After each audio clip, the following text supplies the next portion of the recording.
વડોદરા જિલ્લાના સાવલી તાલુકાના ભાદરવાના જીઆર ભગત હાઈસ્કૂલમાં ભાદરવા વ્યસન મુક્તિ જાગૃતિ દોડ અને 76મા પ્રજાસત્તાક દિવસની ઉજવણીનું સફળતાપૂર્વક આયોજન.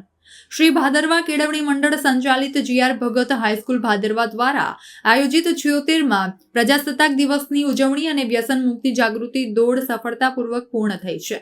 આ કાર્યક્રમમાં શાળાના વિદ્યાર્થીઓ, શિક્ષકો, હોમગાર્ડ, પોલીસ, મેડિકલ સ્ટાફ અને ગામના નાગરિકો મોટી સંખ્યામાં જોડાયા હતા. વ્યસન મુક્તિ જાગૃતિ દોડમાં 100થી વધુ વિદ્યાર્થીઓ, યુવાનો, શિક્ષકો અને ભાદરવા કેળવણી મંડળના સભ્યોએ ઉત્સાહપૂર્વક ભાગ લીધો હતો.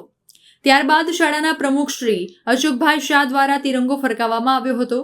ધ્વજવંદન સમારોહમાં શાળાના આચાર્ય, મંત્રી અને પ્રમુખ દ્વારા પ્રેરણાદાયી પ્રવચનો આપવામાં આવ્યા હતા. ધ્વજવંદન સમારોહમાં મોટી સંખ્યામાં વાલીઓ, ગ્રામજનો, પોલીસ કર્મચારીઓ, હોમગાર્ડ્સ ઉપસ્થિત રહ્યા. ધ્વજવંદન સમારોહની વિધિ હોમગાર્ડના શ્રી ગજેન્દ્રસિંહ વાઘેલા દ્વારા ખૂબ જ પ્રભાવી રીતે કરવામાં આવી. આ કાર્યક્રમ ઉપસ્થિત મેદની ઉલ્લાસ અને જોશભેર વંદે માતરમ, ઝંડા ગીત અને રાષ્ટ્રગીત ગાઈને પ્રજાસત્તાક દિવસને યાદગાર બનાવ્યો.